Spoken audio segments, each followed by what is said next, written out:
And we're here with episode 107. I think this might be, correct me if I'm wrong, but this might be the earliest we've ever actually started. We're only 7 minutes behind. It's up there.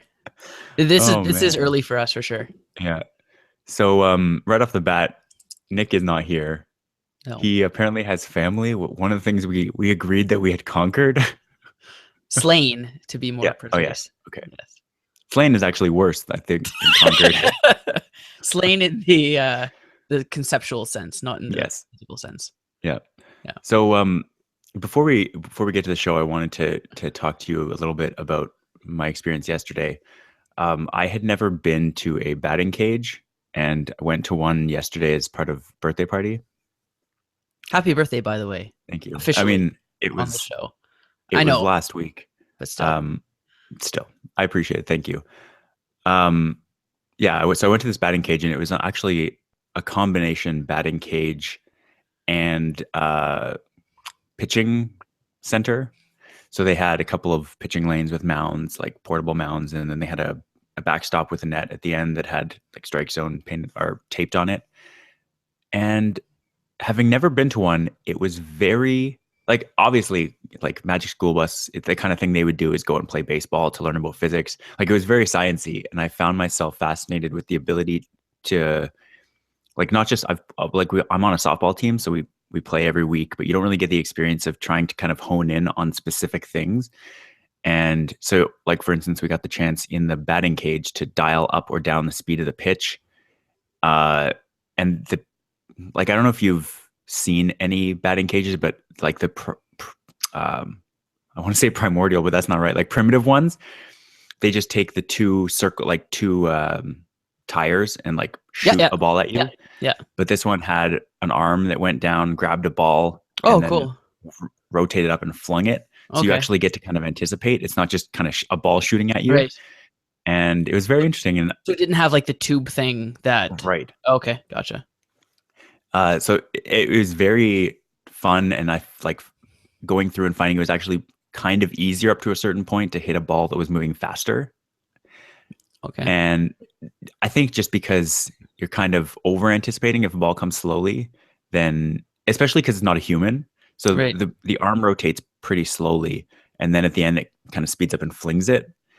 So I found it was easier to anticipate when there was kind of less time. But I'm sure that would, like if it was going 100 miles an hour, I'm sure I would miss it completely. But it was very interesting. And like pitching the same way. There was a radar gun behind one of the things. And so there were a couple mounds, one that was close, one that was far. And just trying to get it accurate and fast was extremely difficult. Like as you'd expect, but it was kind of interesting getting the chance to tweak things. Normally when you're pitching or when you're practicing pitching, there's a batter there, or there's a catcher there. And like there's real world forces that get tired, but we were there for 3 hours. And so like my arm is super sore because I was doing stuff for a lot of that and just trying to figure stuff out. Like I pitch for our softball team. So trying to learn about what I could do to make the spin and make the ball move without worrying about in-game consequences was really interesting, or worrying about boring or tiring out like a catcher or someone to throw the ball back. Right. Yeah. As far as the pitch speed, like I know the concept of an off-speed pitch. Yeah. That's kind of what they rely on, but I think that more has to do with the batter expects a certain speed, and then you throw it different. Either I don't know if it's always slower. I feel like it's always slower. I feel like if they could just throw it faster, they probably would. Like that would be the normal. Yeah. So I'm assuming that it's just an off-speed pitch is just slower than expected. Yeah. So with I'm not sure how easy it is to throw a fast knuckleball, but like having a knuckleball, that's normally the off-speed pitch. Is there's no rotation on it as well, and a slower ball has more of a chance to kind of move around. If you ever watched knuckleball on TV, like they can just break for no reason, just in a gust of wind. Can you not throw an off-speed pitch of any type? You could, but I think in general, if you throw a slow fastball, people like there's gonna hit it out of the park. Like it's just easier to hit, I suppose. Whereas the knuckleball will just kind of float all over the place. It's hard to read. That's fair. Yeah. But I have only been to a batting cage back in like junior high. Like I don't think you were on the floor hockey team at the time, but when we went to Kelowna. Okay. No, I wasn't there. Yeah. And they had a batting cage here that we went to, and Nice. I sucked at it. I feel like I'd be better at it now, but I think I'd be pretty sore the next day for sure. Right. I don't play sports regularly anymore, so Right. you play softball regularly and you're sore, so it'd probably destroy me for a. To be fair, it's slow pitch. Like it's still though, it's Yeah. activity and Yeah. your same motions, but it was like the thing that to me made me think I might actually go back relatively soon is that there were 13 of us and we had worked out a deal. We were there for 3 hours and it was only $300. Like it was the whole facility we had. oh wow, We had like a kind of sectioned off area with couches, and apparently there's an Xbox, but we didn't actually like there weren't enough of us up there to actually play at any time. But so there were 2 batting lanes, 2 pitching lanes, and then this kind of T-ball area where you could just kind of practice whatever. So like field fly balls and that kind of thing. no, it was just like a very small area. Like Okay. they had a tee, a couple bats, and then a bunch of little kind of wiffle ball type things, just to kind of get a sense of your swing, I guess. Yeah. But it was like it was $100 an hour, and 13 of us were basically like there was an area. It was all turf. There was basically an area you could just like do stretches, and there were exercise balls and stuff. Like it was a whole facility for baseball training, but very affordable. And I think you can get it was like $20 or $30 for It's affordable when you have that many people. an hour. Yeah, it was like $1 a minute or something, and I assumed it would be more expensive to do something like that, but Right. it was pretty good. Cool. But yeah. So, anyways, the show. Go to a pitching cage if you're at all interested, because it's not that expensive and it's fun. There's one piece of follow up I had here about the Tesla thing we talked about at the end of last week, which is that they also we had talked about how they found a DVD player that was allegedly playing a Harry Potter movie, and I just wanted to go. I was reading other accounts of the thing and other stuff they'd found, and apparently there was also a laptop in there that may or may not have been on and working. Like the guy had a laptop mount on his dash. The laptop apparently wasn't in it, but it could have been because like it was a car accident. I don't know. But this guy he was a tech enthusiast. Like he was all about Tesla. He was a big promoter of electric vehicles and Tesla. But it seems like he wasn't that attentive a driver and was kind of used to autopilot helping out. So, yeah. It's just strange that he's trying to treat the autopilot as a self-driving functionality, because it's not. Like, and he would know of all people, right? Yeah, like it has, lane change assistance and hazard notification and all that kind of stuff, but it's not a self-driving car, right? So, but to have those kinds of things in there, you'd require self-driving, like basically full self-driving capabilities. Yeah. Like you're not going to go on your laptop unless you're able to dedicate full attention to it. So I don't understand why you'd have those kinds of things in it. And like, yeah, I don't know if we're going to find definitively if those kinds of things were an element or a factor in this accident, but it sounds like just based on all the witness accounts and that kind of thing, that there's no way this would have happened unless he literally wasn't paying attention to what he was doing. Right. Or what the car was doing for that matter. Yeah. The other part I found interesting, and this kind of I was reminded of this yesterday. We're driving along, trying to get on a highway, and just driving along a straight, dry road. All of a sudden, a car comes around through an intersection, like turning right, and merges ahead of us. And this car wasn't moving particularly fast and didn't have anywhere near enough time to actually merge. But like, if a car is in front of you, you brake or you hit it. Right. It's like, this can't be cured or fixed. Like you can't solve this problem until either human drivers get better and like start being more considerate of other people, or all cars are self-driving to a good extent. Like I mentioned last week that if that semi had also been self-driving, it wouldn't have gone at that time because there wasn't enough room, and so no accident would have happened. But like that's the kind of thing, is that I think it'll be okay, and I've read this in various places, that once humans aren't driving, like when you're on a bus, you don't like yell at the bus driver for not driving well enough or not driving fast enough. You trust that the driver knows what he's doing and is driving properly, And so I think people will stop paying attention to the road. Once we have fully self-driving cars anywhere, people in them will stop paying attention to the road and stop paying attention to every little nuance of trying to save a few seconds here and there, because they'll just be able to occupy themselves in the car with whatever's going on. I think it'll really be more like a bus. To be fair, when I'm in a bus, anytime I'm thinking, does this guy know what he's doing? I always think, well, at least we're way bigger than anything else on the road. So if something hits us, it's going to be worse off than we are. Yeah. Like that's most of the reassurance to me, right. Unless it's like a semi kind of thing. But for the most part, it's vehicles on the road. And if a vehicle hits the bus, like the bus isn't moving. Right. Right. Like, so, but I know what you're saying though. Eventually you'll just get used to just being driven around. I'd liken it more to being in a taxi. Let's put it that way. Right. So you're trusting someone else who you don't know. Right. Drive you. You don't know their driving habits. You're just getting in saying, "Kate, this guy is a licensed taxi driver. He knows what he's doing. He knows where he's going, and my life is in your hands." And you're just kind of hoping that he knows what he's doing. Yeah. Really, this guy is a verified Uber driver. Before calming down to see if he's a crazy person. Yeah, kind of. That's a whole different thing. But yeah. It's from the aspect of trusting someone else to drive you, that's pretty much what you're doing when it comes to a self-driving car. Yeah. So. In some ways, that's what you're doing anytime you go on the road, because there's other cars out there and you have no idea if they're just going to suddenly drift across the lane or like chaotically change lanes without signaling. This always gets me thinking, because like, I don't know, I know I'm in a filter bubble on Twitter where I am looking for people who bike around Ottawa and like talk about biking all the time. But I was sitting there at an intersection at a red light that actually has a bike advanced green, like a little bike light shows up and lets bikes go first. Yeah. And so I was sitting there waiting at this intersection on my bike, and this biker in full gear, like bike riot gear, the equivalent, just rolls out slowly into the intersection as buses and cars are going through, like literally into the intersection, not in a way that he's going to get hit, but in a way that he's like just trying to get through as fast as possible. Every single other person in the intersection be damned. Just rolls out as a bus goes by, and there's like a second or two of time. He just goes through the intersection.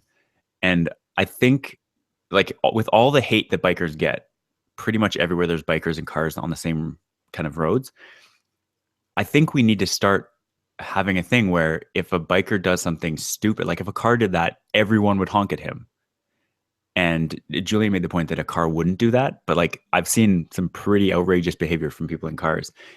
I feel like people should start honking at bikers that do outrageously stupid things like blowing red lights or just going through intersections. Or stop signs. Well, stop signs are... No, stop signs too, Rob. No, I know. But I wrote a thing last week. I saw what you read, and I agree, but... about momentum specifically, in that so later on that trip, I was just going through a neighborhood that has a bunch of stop signs. And I hate stopping at stop signs. I know cars hate it too. Yeah. I was pulling up like alongside the curb. I was pulling up to a stop sign to like, I tend to go down to the point where I could put my foot down. Yeah, no, exactly. I don't roll to a stop, but I could put my foot down there and stop. I can see clearly that there's no cars coming, and then I go again, but I'll go down to like a few kilometers an hour. And as I'm doing this, as I'm slowing down, this car just rolls straight on through. Right. Like it didn't even slow down. Yeah. This is not a bike problem. This is a driving problem. No, exactly. And as far as stop signs go, like I don't expect anyone, even vehicles like cars, to come to a complete stop. You're supposed to, but no one does. Right. But with cyclists, like I've seen them just rip right through. Like they'll look both ways and rip right through. Yeah. But it's at least pretend like you're yielding. Yeah, honk at that. Like honestly, I feel like don't try to hit the drivers. Don't yell at don't yell in your own car like, bikes are so stupid. Just honk like you would if a driver did that in a dangerous way. Yeah. But no, I agree that it's a pain in the butt to come to a complete stop. So at least like slow down, yield, and then go. Like so anyway. Yeah, I'm gonna put a link to the thing now, because I just want to describe briefly.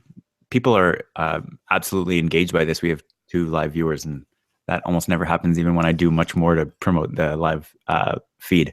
So in the piece, I actually calculated some momentum values for cars and bikes, and a bike going, because this really is all about momentum. If you have a lot of momentum, it's hard to stop. And it would also be the kind of thing where if you're going fast and can't stop, and somebody else is coming the other direction, you're much more likely to get in an accident that you can't avoid. And so I calculated this is kind of the maximum amount of momentum a biker would have, even rolling up to a stop sign slowly. Was I said 10 kilometers an hour as an example, and this is a 250-pound bike and rider, 250 pounds of bike and rider together. Going 10 kilometers an hour would have 3 times less momentum than the average car going 2 kilometers an hour. And so like this is not a fast bike, but not slow biking, and a car that's almost not moving, and the car still has 3 times more momentum. So I feel like bikers are much more justified in slowing down less at a stop sign. But the most important thing is that when you're at a stop sign, to go slow enough that you can look both ways and make sure there are no cars. Yeah. And it's a lot easier for a bike to do that than a car. Anyone who's ever driven a bike on roads and drives a car regularly knows that it's much easier on a bike to look both ways and continue without losing a lot of momentum than it is to do so in a car safely. Yeah. Yeah, that's that was way too much follow up on that, but I felt like it was necessary. Yeah. So Mike, I know I'm looking at all the stories in here and I know which one you want to talk about first. So prove me right and tell me about the most interesting thing that happened this week. Well, I don't know how you could go this week without hearing about it, because on the internet, every so often there's fads that last varying lengths of time. You have some things that last a day, a week, a month. Most recently, it was Mitomo, I think it's called. Yeah. And then you had like Peach, everyone was talking about for a bit, and that kind of died pretty quick. So the latest thing is Pokemon Go. And that was released to the world, or intentionally released to like 3 countries, but the world has it now. An app that is based around the Ingress infrastructure and systems, but is using Pokemon as a theme and game objective. Okay. So the concept is the same as Ingress from what I've heard. I've never played Ingress, but I've heard about it. Before we get too far, can I give a little bit of background that I read this morning that I kind of found fascinating? Apparently Niantic is the same company behind both games. Apparently all of the background, the back end stuff, like all the landmarks, everything is just Ingress. Like basically it was a testing ground for the technology, and they crowdsourced all this information and it just plugged it into the Pokemon game. Did you read that on Reddit? Yeah. Okay, I read that one too. Actually is just the exact same stuff. Like all the mapping technology is the same. Apparently even they were saying that the experience points or whatever it is you collect in Ingress is based on the frequency of people with smartphones being there. And that same kind of density map of people is where Pokemon are more likely to show up, which I just found so fascinating. Like all this time everyone put into Ingress is now paying off for people playing Pokemon. Like that's so crazy. Yeah. But awesome. And in theory, the Ingress people are getting paid off. Like they're getting benefit too, because ideally they'll be playing Pokemon Go as well. Of course, yeah. Right.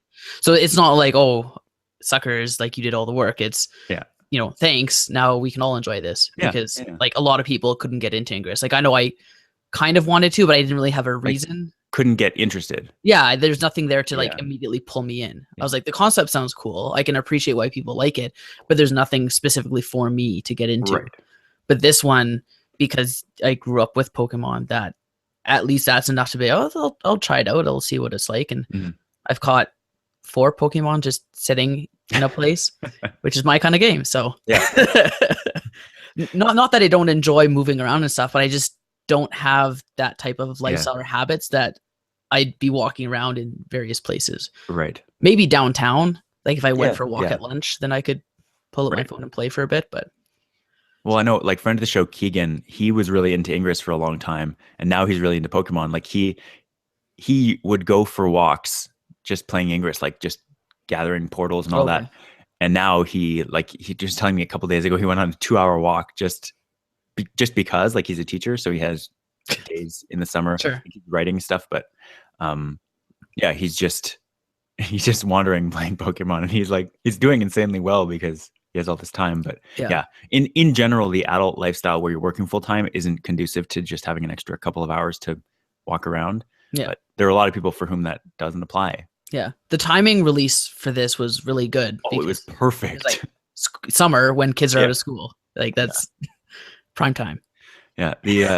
The other thing that I liked, having played Ingress for a while, like a little bit, I was just kind of testing it out. Like I like the technology that goes behind it. With Ingress, you go and choose a team almost immediately after starting the game. Whereas in Pokemon, there are 3 different teams you can be on, but you don't get to pick a team until you hit level 5, which takes a few hours of playing. Yeah. Which I think is helpful because it kind of gives you a lay of the land, lets you figure out the game. Whereas when Ingress, you like sign up and it's like, do you want to be on the Resistance or do you want to be on the, I don't know, Police State? I don't know whatever it's called. Yeah. Yeah. Whereas this lets you kind of see what the game is like first. And then, even though I think it's just like colors, I don't think it actually matters in the game. It's just a way to have people compete against each other. Yeah. But I found it really interesting that they decided to make that change. And I think it's for the better. Yeah. So you have caught 4 Pokemon. Is that? Yeah. I've caught Pidgey, Zubat, I think. Mm-hmm. Just really lame ones. Just yeah, I found like when you're sitting there doing nothing and one happens to be there, they're a lot lamer. I was downtown and apparently like I caught a Pidgeot, which apparently is really rare. Like it's the 3rd form of Pidgey. No, it's the second one. Pidgeotto is the second. This is what I'm told. Oh, okay. I always thought Pidgeotto was the most evolved. Like it was a huge. It's huge, and like. The interesting thing is that it does kind of parallel the Pokemon games that everyone's used to, in that I would catch it, like I would throw the ball at it like you're supposed to do, catch it, and it would break out, and it broke out like 4 or 5 times. Like all the stuff that you're used to from Pokemon, like harder, bigger Pokemon are harder to catch, actually kind of holds up in this game. Right. So did you have to weaken it first by fighting it, or how does that work? Because you might be able to, but I have no idea about that. I just kept throwing Pokeballs at it until one finally held. Yeah, I was expecting, because in the game, pretty much anytime you throw a Pokeball and you don't at least semi-weaken it first, it will bust out, at least the first time. And none of the times I've thrown Pokeballs at the Pokemon, they've busted out. So I'm like, okay, maybe you're just not intended to fight them. But but there is an element of fighting because you have Pokemon with attacks and all that kind of stuff. But I figured that was more like player-to-player combat versus... That's, as far as I know, that's in the gyms. Right. Okay, that's what I figured. Yeah. Like people will hold gyms that are like landmarks around the city, and then this is what Keegan, this is all secondhand from Keegan. So if it's wrong, everyone email Keegan. You leave, like once you conquer a gym, you leave a Pokemon there, like a powerful one, and then people can come and they try to battle, like knock out that Pokemon, but they get up to 6 to choose. And so it's kind of a lopsided fight in that it's stacked against the current gym holder, which makes sense. But yeah, it encourages people to get out and fight because it's easier to take a gym than it is to defend one. Yeah. I think the most interesting thing about the Pokemon Go kind of like it really has, if you're on the internet at all and you haven't seen it, like I don't know what you're doing because you're in the wrong places, or unless you don't like it and then you're in the right places.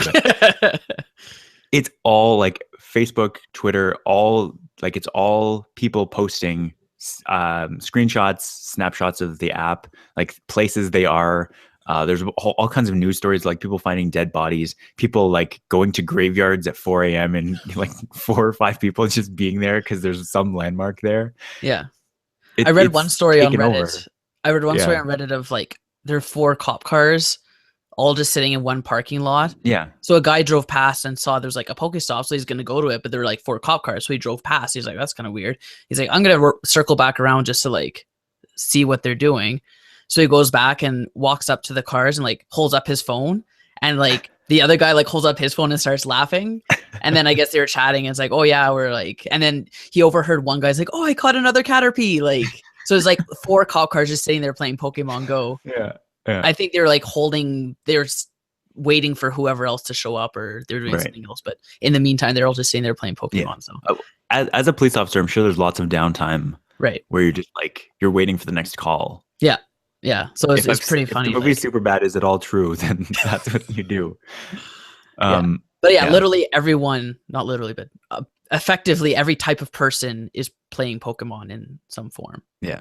I was reading on Twitter yesterday. Someone had ordered food through whatever app or service delivery, and there was this huge guy that came, like built like a football player, gym rat, some type of like he was just massive, and started talking to them about Pokemon Go and like had a Squirtle iPhone case. Like it was just like this. You would never expect these people to be into it, but like what was it? The combination of nostalgia, cool technology, and like just popular culture Yeah. makes it this massive hit for everybody. Yeah. There's also like the fear of missing out aspect Yes. too.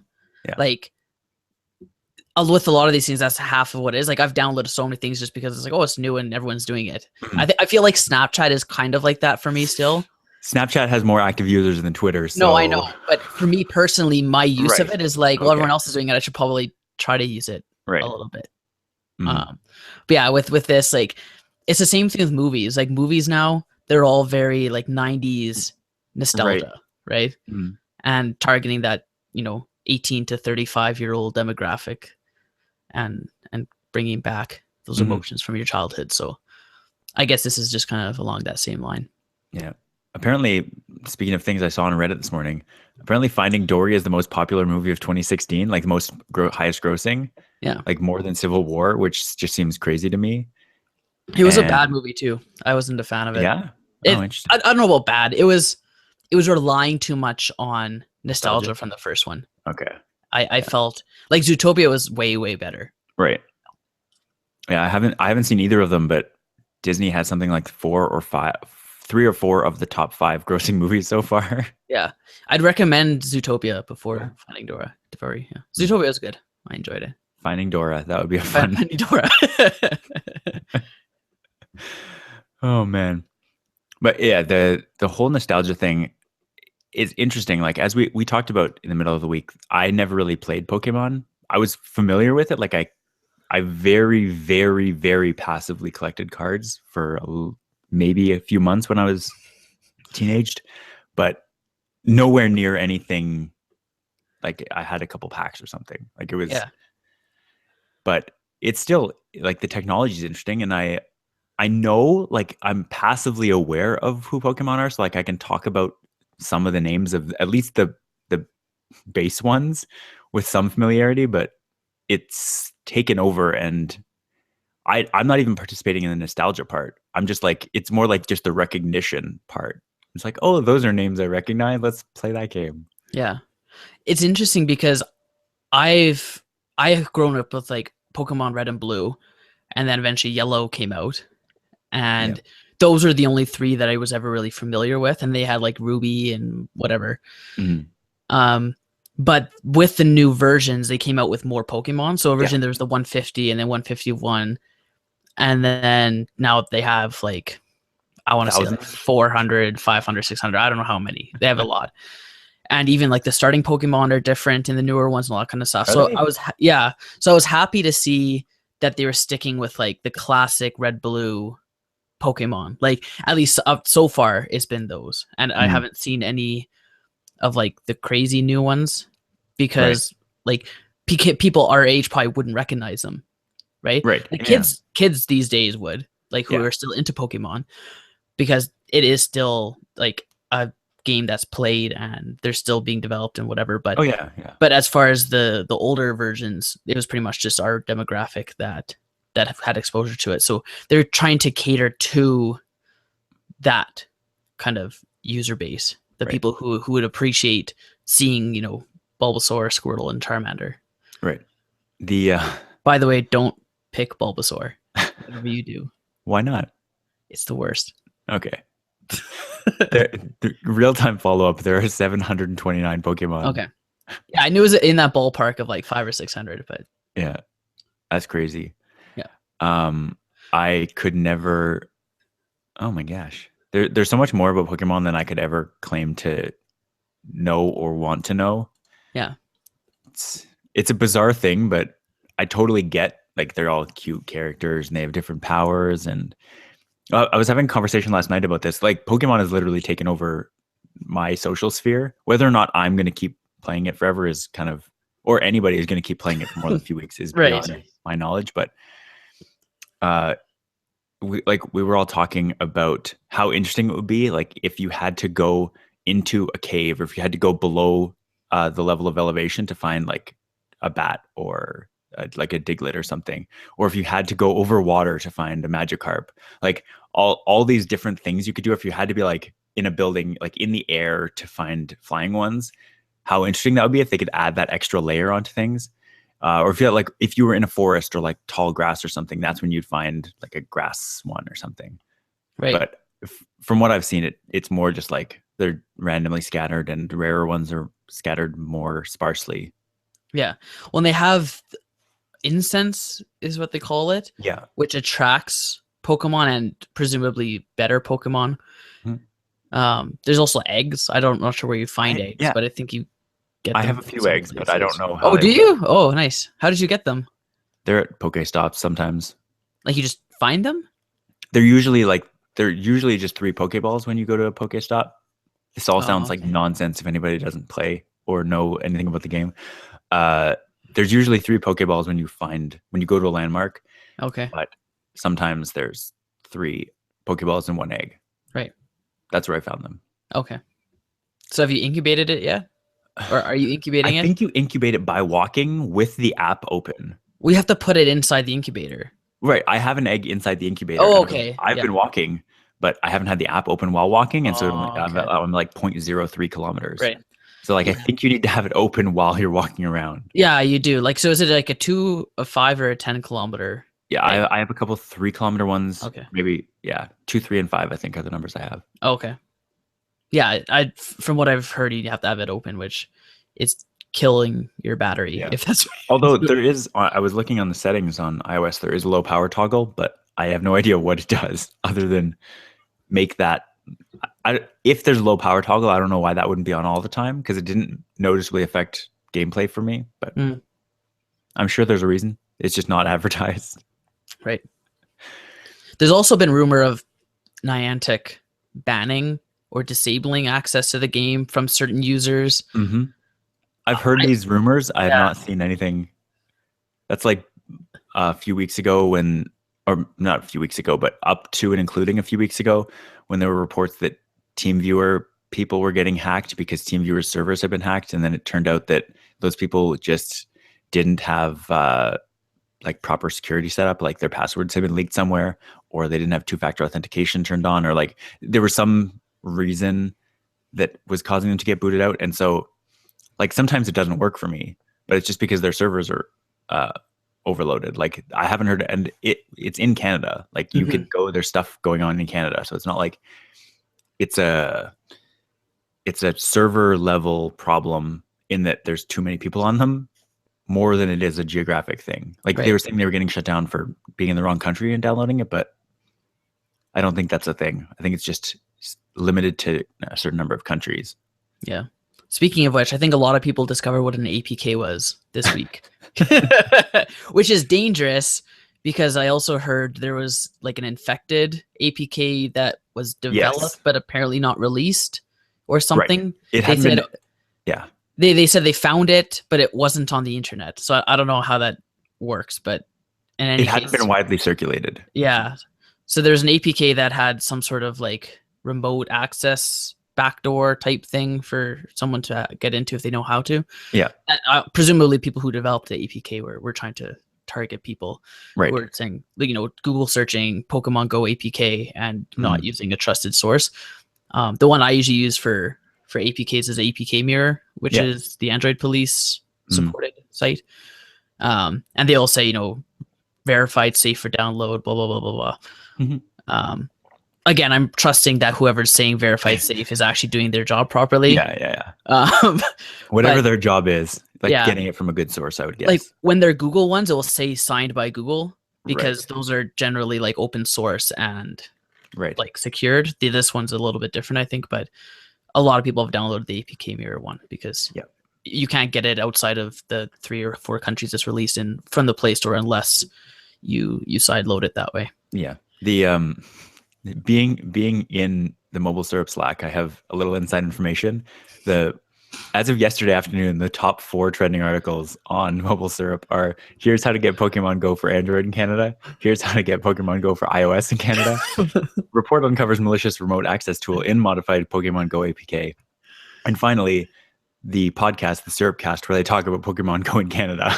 Like, it's That's crazy. It's taken over. Yeah.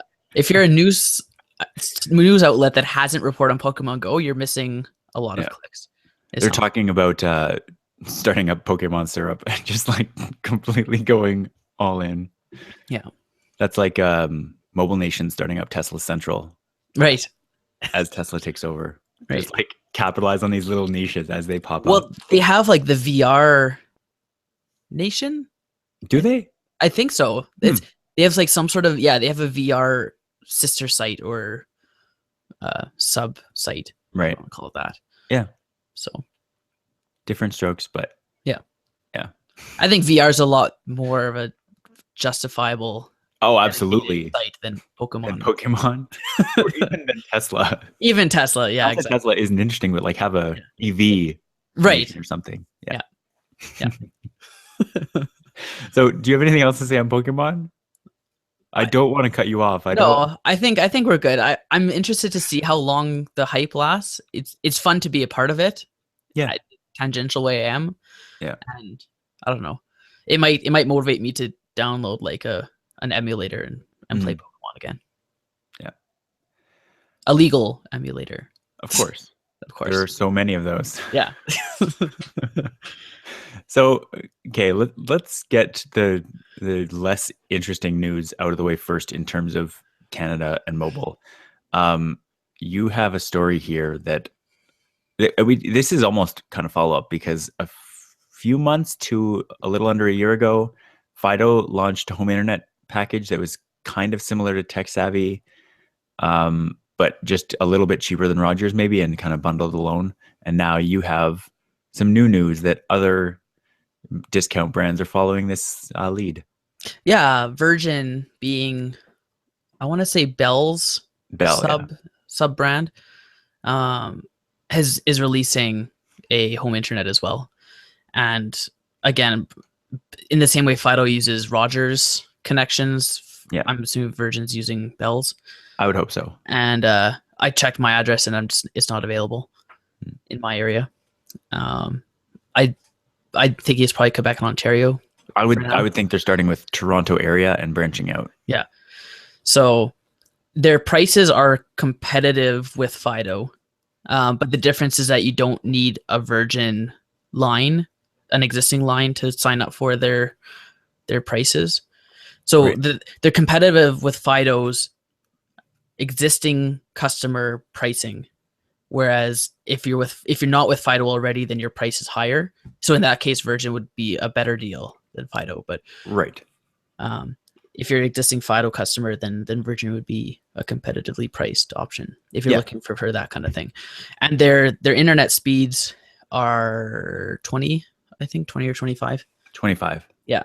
So that's the speed that we're on right now, is the 25 megabit per second. Yeah. Plan.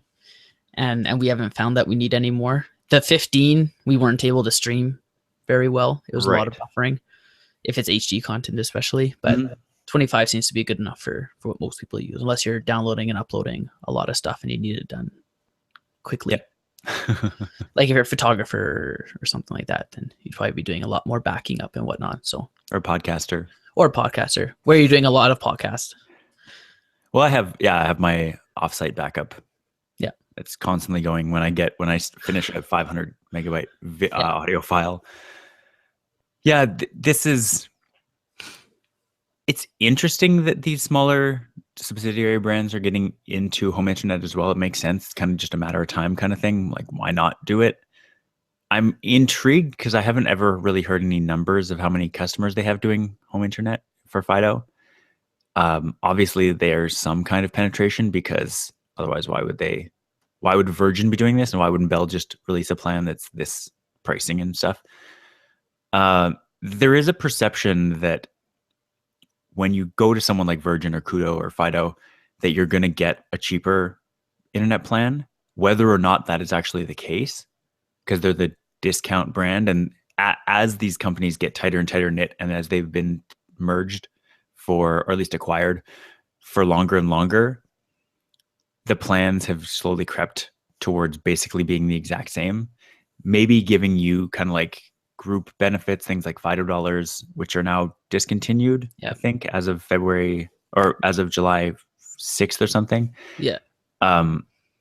Whether or not those things are actually the case, like Virgin Mobile has their rewards program that gives you like 10% off Starbucks, I think it is, or something. Like there's a whole catalog. Yeah. And as far as I know, like Bell, Rogers, and Telus don't really advertise things like that, where you kind of say, "Hey, I'm a member of this phone cult, and so please give me a discount." Like it's reserved for the discount brands, but I don't know. I wouldn't consider signing up for this, only because I already have internet service I'm really happy with. And I feel like I would still want to support a small company like TechSavvy over this, even if their plans were identical with the same prices and all that. I don't know. It's interesting, but whether or not there's actually going to be uptake, I don't know. Yeah, I'm trying to figure out what they're trying to accomplish. Like, I can only assume that they're trying to access a different demographic with these types of brands. Like Rogers is Rogers, and people say, are Gen Xers who, are 50 or however old now. They'll say, "Oh, what are my internet options? Okay, you have Bell, Rogers, and Telus. Let's see which one I want." Whereas the millennials, quote unquote, might be more aware of variety and wanting different options and value and whatnot. Yeah. So instead of the same three companies offering it under their brand, because that would take away from the people who currently just stick to those three to begin with, they'll offer it under a different brand, so they maintain their current customer base, and then they branch out to people who wouldn't otherwise get on with their brand, possibly. Mm-hmm. So they offer it under Fido or Virgin or Kudo. Yeah. I have to imagine there's a non-zero percentage of people who get fed up with Rogers' service and leave and go to Fido and have no idea. Like they're satisfied now, even though it's the same company providing the services, and the services are basically the same. But at that point, who cares? Well, I agree in principle, but I feel like if they knew that, they would be upset. Depends on their reason. If they're like, "I don't want to give money to Rogers anymore," then sure. But if it's like, "I'm getting crappy service, I want a different company to get better service," and they are getting better service with Fido, then that's good, right? Yeah. I would argue that you should probably have the same level of customer service at your company, regardless of where they sign up from. I don't know the inner workings of these companies, but my impression is that they are technically different companies with different employees, whatnot, right? Mm-hmm. So they probably do handle customer service differently, even on like a representative to representative basis, obviously, but even a culture or a procedures or that kind of thing, right? Mm-hmm. So like they're owned by the same company, but they function as independent entities, which I'm not surprised people get different service between Rogers and Fido. The only thing I think is shared would be the technical infrastructure, in that like everything runs off Rogers lines. And if you get home internet installed through Fido, a Rogers tech will probably come to your house. Right. I doubt a Fido tech would come. And I'm hoping that with the lower prices with these Fido and Virgin home internet, you're not getting lower priority service. I would think so. Not like we had with TechSavvy a couple of years ago. Yeah. Yeah. But I assume you're not itching to change over, even if this might be a slightly better deal, or I don't know. I'd almost be okay trying it for a bit. Like I'm not locked into any sort of special pricing with TELUS right now, right? So I could always just jump back if I wanted to. Like I've had no issues with TELUS, but if I can get the same service, like the same quality service, same reliability, whatnot, for a better price, then I'm all for it. Yeah. And just because it is, I don't know, maybe I'm just a sucker for the Fido brand, but I'd be interested to just try out Fido internet, even though it is just Rogers. Yeah. Or Virgin for that matter. I'd be okay trying Virgin out if it works out. Yeah. So on that note, let's talk about Fido. Fido put out some new Mhm. plans this week They and did. fundamentally broke their website at the same time. Apparently not entirely broken, but still functionally broken, at least at last Well, check that we had. yeah, we I'm not gonna post a link to it, but I was talking a little bit and you jumped in with Fido on Twitter. Did you jump in or did you just Yeah, I like just go on? added in an extra what else is broken. Yeah, I reached out and said, hey, a part of your site is broken since you did this update, and it seems like things are inconsistent. There were still pages talking about old plans that didn't exist anymore, and their response was kind of like, no, I think you're broken, and no, I'm not broken. And even if they responded, one of the responses they said was like, oh, can you check in a different browser? And if your website doesn't work on the number one most popular browser, there's a problem no matter what. Yeah.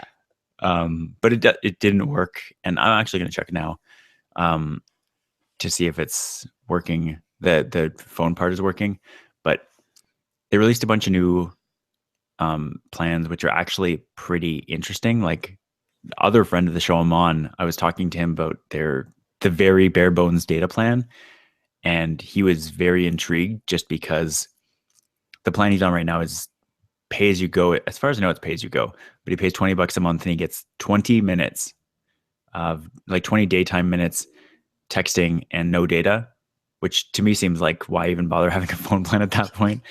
But the very low end Fido plan now is $30 and it comes with 100 megabytes of data, 100 minutes, and unlimited messages. Which to me, like for the lowest bare minimum plan, that's a pretty good price compared to things we've seen everywhere else. Um, on the high end, when you try to get into more and more data, I still find it insanely expensive, just on a per gigabyte basis, especially compared to like hotspot, for instance. It just seems like it's way more expensive. Yeah. I want to talk about the plans themselves a little bit Mhm. because your first impression of it was that they're actually making the subsidies a worthwhile That was my consideration. first impression, and I'm still not convinced that it's not. Okay. Because I looked into it and I saw that I'm like, oh, that's yeah, it says save up to $700 by paying, I think it was like $15 a month over 2 years Save or up to whatever. $700 by paying $35 a month. Okay.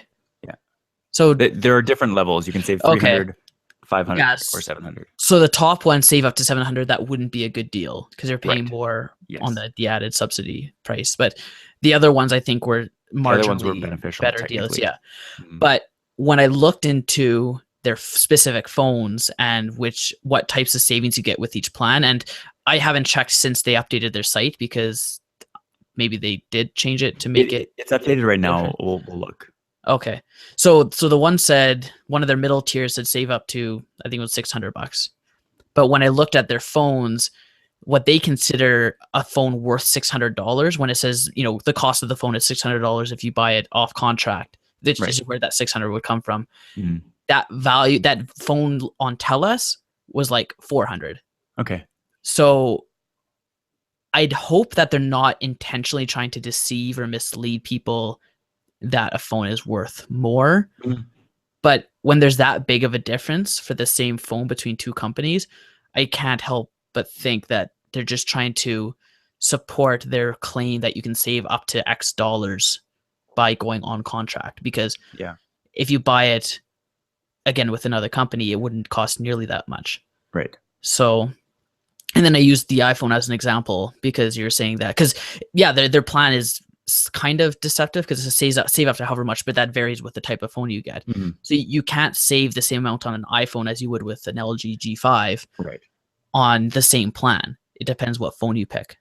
And I'm sure they're going to do it so that you about break even on anything, or on some things. Okay, how about on some things, but maybe not the iPhone. They'd probably make some money on the Yeah, iPhone. they So might have like one base right. model. So yeah, I'm on the site right now, Okay. and the iPhone example, it says here now they've updated the site to talk about The plus 15. 15, plus Yeah. 10, plus 35 instead of smart, standard, max. Yep. So the iPhone 6s Plus, the high end one, regularly costs $1,029 For the 64? for the 64. Okay.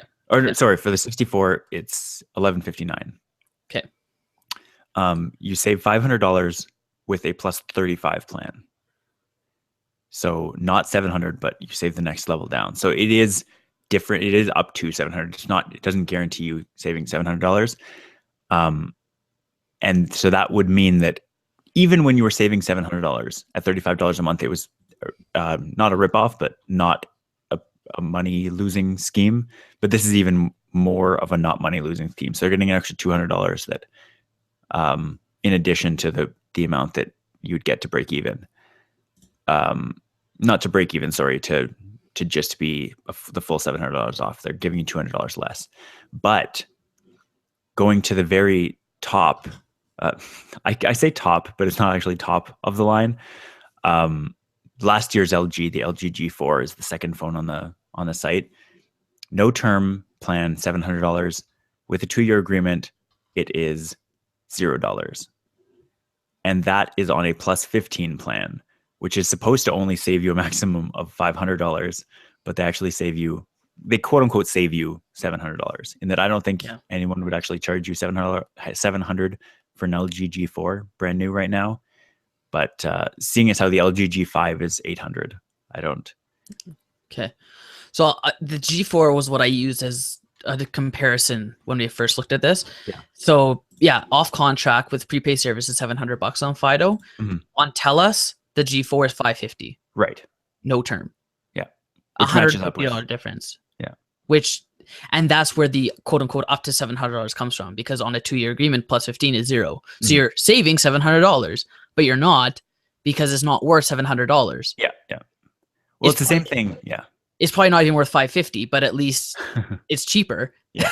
You know what I mean? Like, so that's kind of where it's like, what are you trying to do here, Fido? Like, I can understand you're trying to give people a good deal, but you're being very misleading with how much these phones are worth. Yeah. And essentially gouging people with prepaid if you're paying $700 for a phone that's almost 2 years old now. Yeah.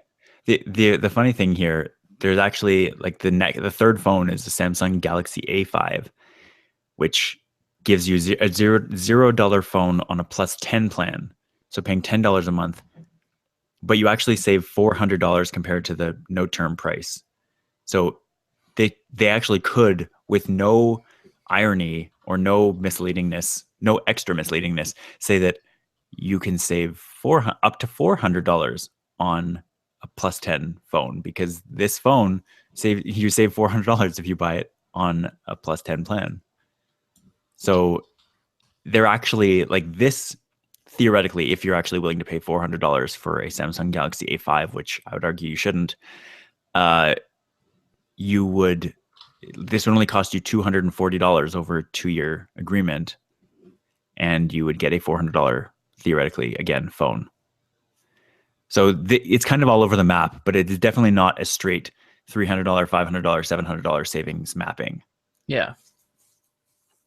Yeah, the A5 doesn't seem to be available on any other carriers, at least not on a quick Google search, so I can't compare that. But this change by Fido is, I think, mostly just a more clear branding of the plans versus like Smart, Standard, and Max. Mm-hmm. I think that's mostly what it is. Mm-hmm. So I wouldn't read too much into the new pricing if there is one, because based on what I looked at, there wasn't any new pricing. Like the G4 cost the same amount using the old naming before. It was the Smart, Standard, and Max, and it had the same price gradation. So right.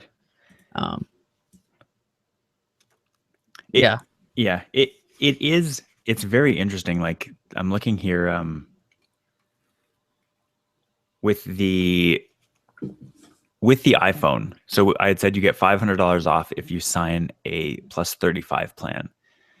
But if you sign a plus 15 plan, it costs $780, which is a $380 savings, which I think is actually a better deal. Like if you're willing to pay $120 more over 2 years, so $5 extra a month upfront, then you have to pay $20 less per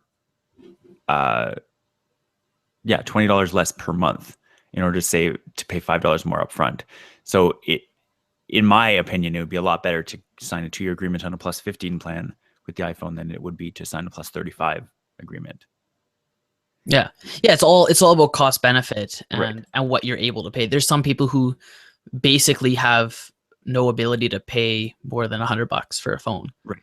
So for them, it's quote unquote worth it to save more on a phone up front and just pay on a month-to-month basis more in the long term. Yeah. Because you're not able to. Mm-hmm. And it's just a cost of having good technology, I guess. Yeah. I would make a very, very seasoned argument that anybody who can pay $660 for a phone can also pay $780 for a phone. But in this example, sure. Yes, in this specific example. Yeah. But yeah, in general, there are a lot of people, and that's how a lot of people end up getting screwed out of plans, because they think, oh, if I get this phone up front for $0, then I only have to pay $80 a month for my phone contract, then that's worth it in the end. But actually, the phone contract is a huge majority of the amount of money you'll pay to a phone carrier compared to the actual price of the phone. Yeah. Speaking of contracts, have you been approached by Fido to re-sign or no? Nope. Actually, I haven't looked at my account since my plan expired on July 4th. Oh, it only just expired? Oh, because you signed a new one a while ago. That's right. In exchange for a Nexus 5 for $60. Right. That you then sold. Yes. Yeah. Actually, I would do that exact same deal again with another Nexus device. Right. Obviously, it would cost more now because they're not $300 phones anymore. Yeah. But that they haven't contacted me. I'm sure they will. I don't know. I'm intrigued as to why they haven't yet. But well, I've been off contract for the better part of 3 or 4 years. Yeah, I have been off contract for a really long. Like I've been a member of the Fido team for like 10 years, but I was off contract for more than half of that, and only re-signed because they gave me this really good deal, and it didn't. I didn't have to change my plan. It didn't cost me anything to do. Yeah. No, I remember when we were both on Virgin. Yep. And they first came out, and it was like 5-cent texting plans to each other. Yeah. It's interesting that going like there are parts of, we talked about a Fido site is fundamentally broken in some ways. When I go into my account and I go to click, like there's a button here next to my current Google Nexus 5 that says upgrade my device, like as in go browse phones. I click upgrade my device and it says, this is embarrassing. We're working to improve this experience, but to continue, you'll need to call 611 from your phone. Yeah.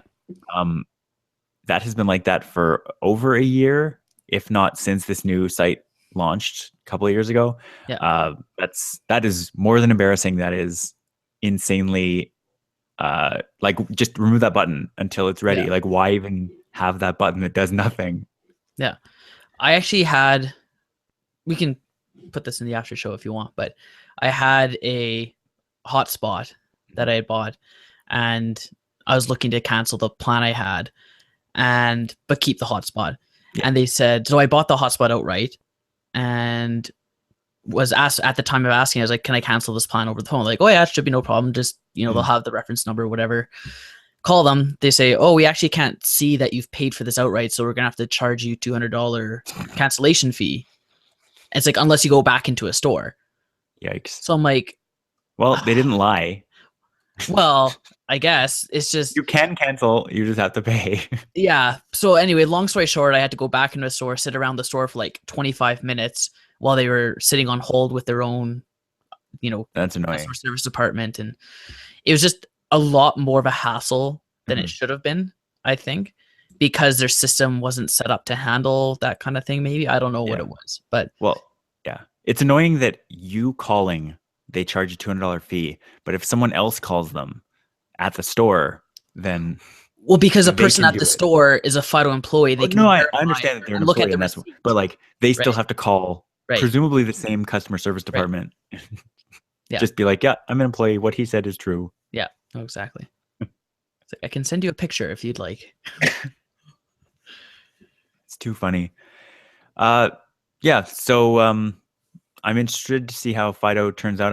I'll let you know if they contact me to re-up my plan. Or I don't think they will, because it's getting increasingly crazier and crazier. Although they did it out of the blue for no reason 2 years ago when I resigned. So maybe. Yeah.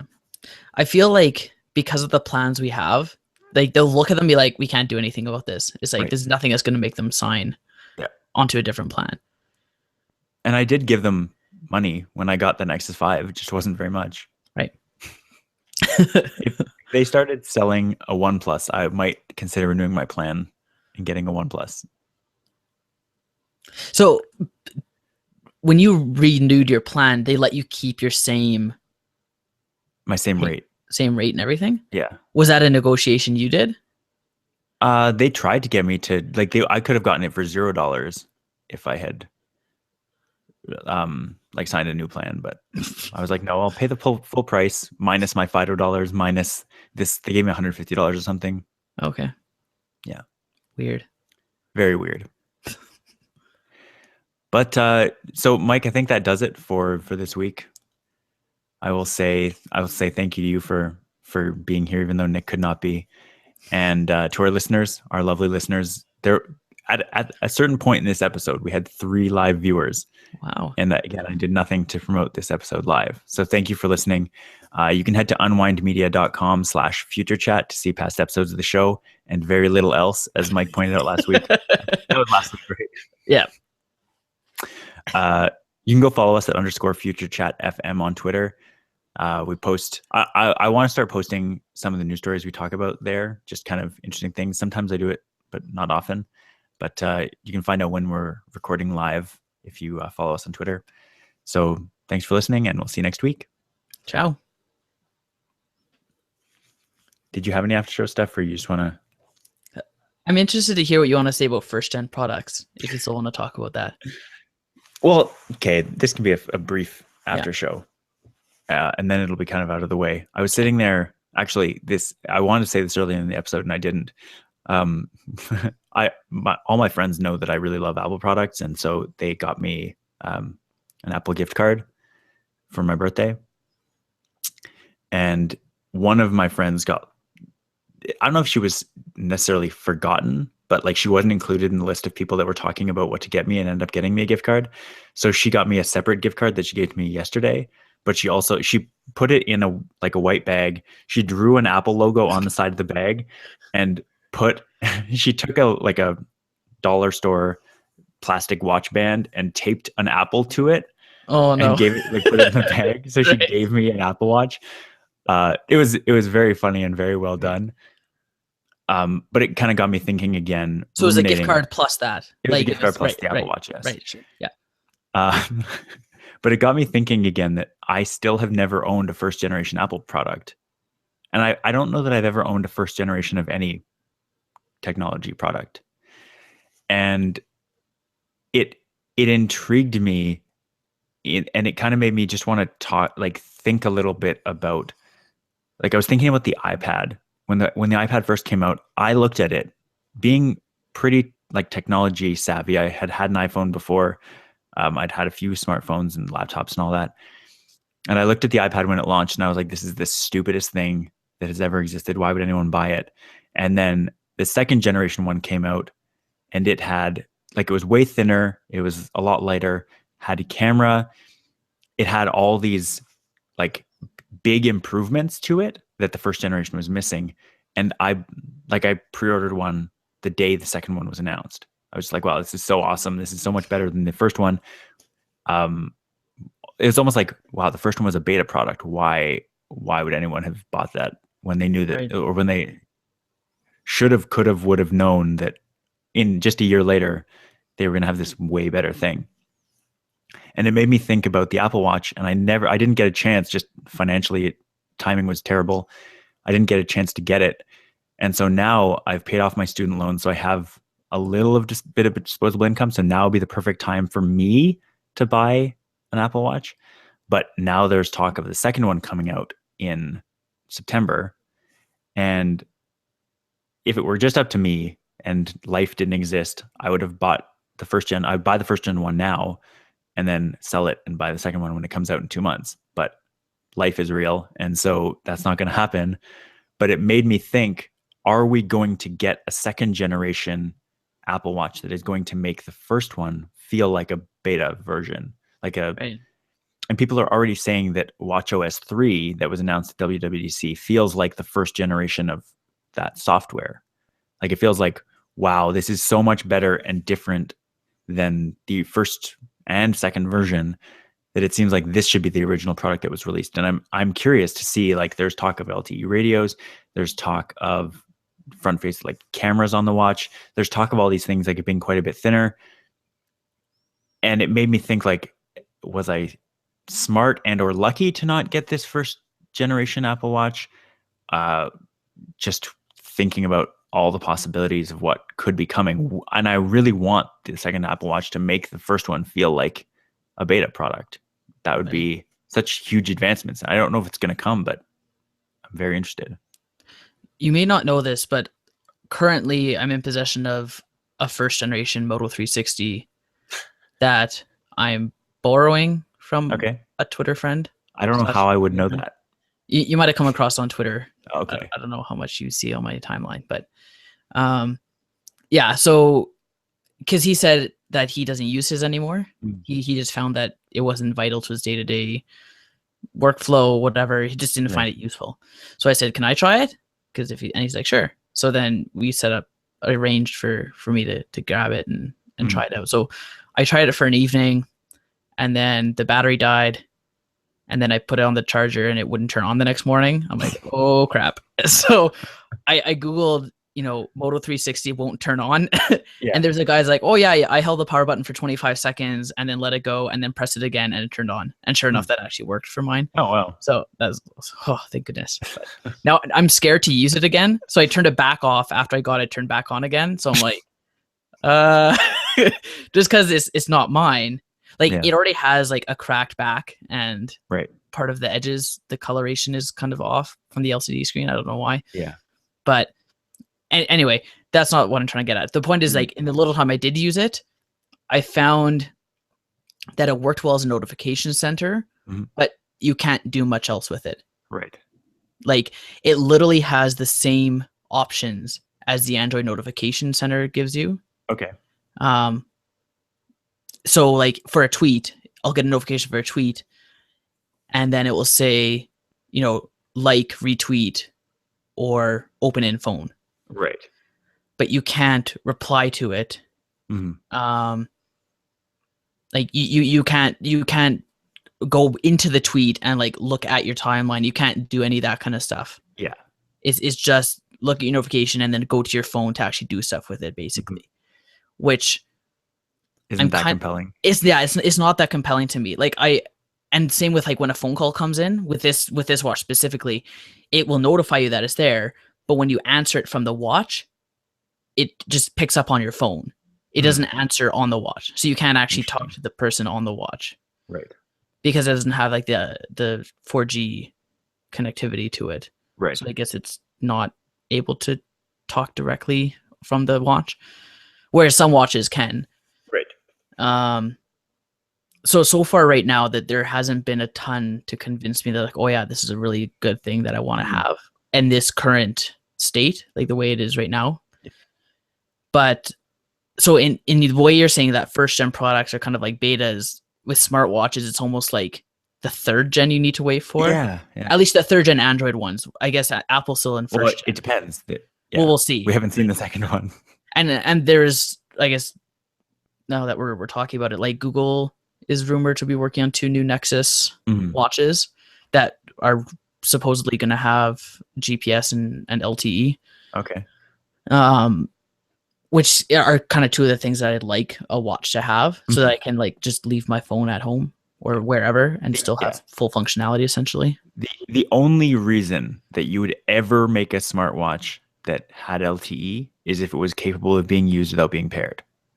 Yeah, no, exactly. And so that would take a leap forward in software. Yeah, right.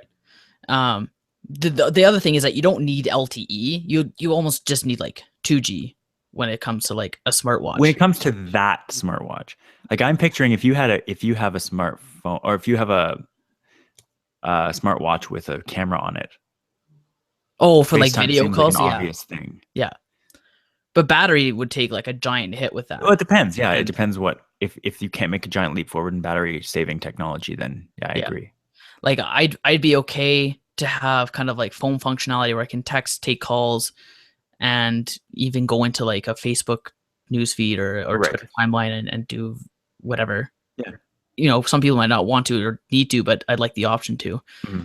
And to have that 2G connectivity, so that data use isn't too bad. So like you can get away with a 1 gigabyte per month data plan, even if it's a standalone plan. Like I wouldn't care.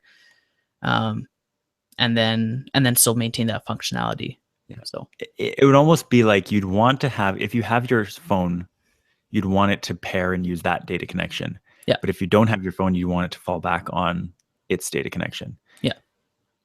The one thing I do like with the Android ones, and I'm not sure if the Apple ones will or are able to do this now, but when they're on Wi-Fi connections, as long as the phone's on a Wi-Fi connection and your watches, they don't have to be on the same one, but they have to be on a Wi-Fi connection.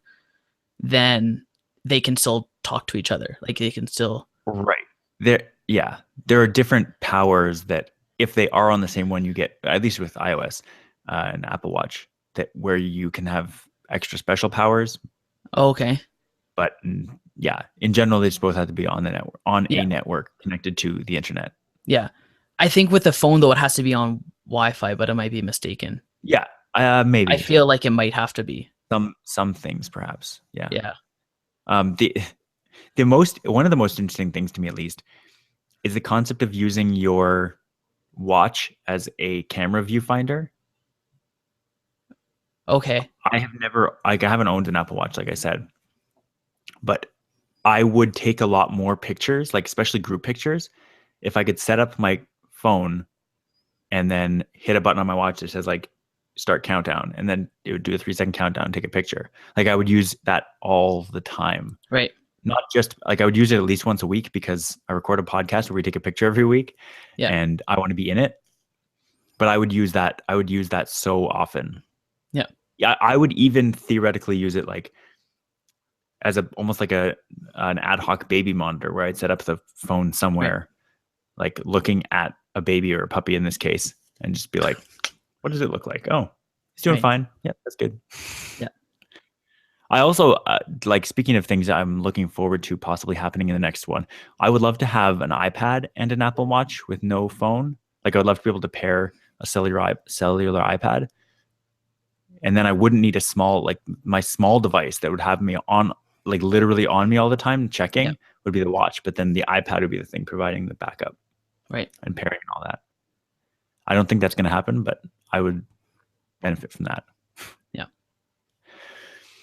All right. Well, we'll maybe come back to that if anything new occurs to us. But for now, I should probably get going. Okay. Sounds good. But good talking to you. Hopefully Nick will be back next week. Hopefully. All right. Him and his family. Broadcast over.